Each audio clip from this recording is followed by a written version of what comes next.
नमस्कार दोस्तों, स्वागत है आप सबका ओपी मौर्य सर यूट्यूब के इस चैनल पर। आज हम आप सबको बहुपद से ये क्वेश्चन बहुत ही महत्वपूर्ण है, इसको हम बताने जा रहे हैं। बहुत ही ध्यान से आप लोग समझें कि ये क्वेश्चन कैसे लगेगा, ठीक ना। आप लोग ध्यान से देखें, दिया हुआ है यदि x-1 4x पे cube plus 3x² minus 4x plus k का एक गुणनखंड है तो k का मान ज्ञात कीजिए। k का मान कैसे ज्ञात करेंगे? ये जो है इसका ये एक गुणनखंड है तो इसको मानना पड़ेगा x-1 बराबर 0, तो x बराबर 1 होगा, ठीक ना। यह मान x का इसमें आपको रखना पड़ेगा। जैसे जो है 4x² x पे cube plus 3x² minus 4x plus k equal to 0 मानना पड़ेगा।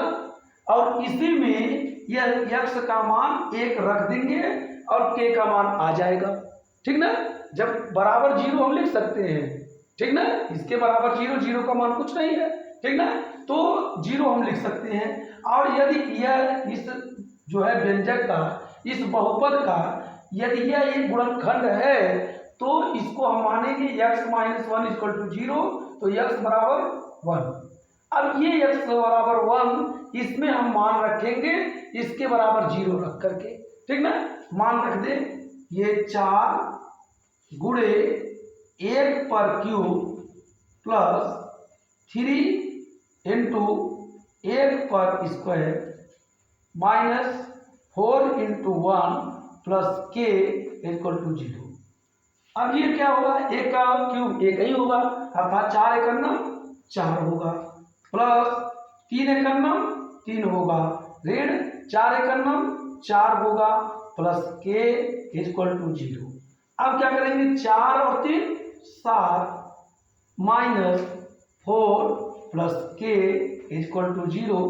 अब क्या होगा, 7 में से 4 गया, 3 प्लस k इक्वल टू 0, तो k इक्वल टू ये प्लस उधर जाएगा तो -3 हो जाएगा। यही आपका आंसर हो जाएगा, k बराबर -3, ठीक ना।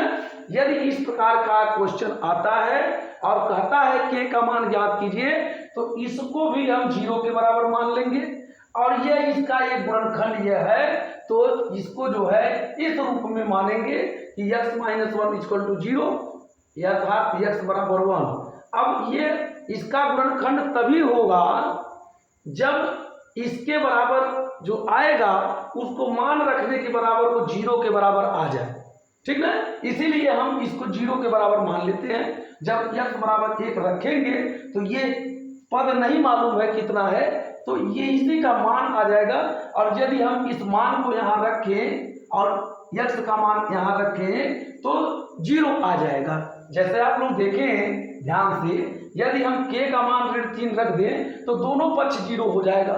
यदि इसका यह गुणनखंड है तो ध्यान दें, मान लीजिए ये 4 गुणे 1 पर क्यूब और धन 3 गुणे 1 पर स्क्वायर और माइनस 4 गुणे 1 और धन ऋण कितना आया, 3 आया, बराबर 0 लिख दें, ठीक है। तो 4 एकम 4 धन 3 एकम 3 ऋण 4 और धन ऋण का ऋण 3 बराबर 0।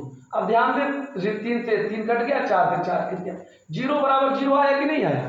तो यदि इस बहुपद का यदि यह गुणनखंड है तो इसको हम x-1 इक्वल टू 0 मानकर x बराबर 1 हो जाएगा। यह हम इस बहुपद में रखेंगे और इस 0 के बराबर इस बहुपद का मान मान करके लगाएंगे तो k का मान आ जाएगा, ठीक ना।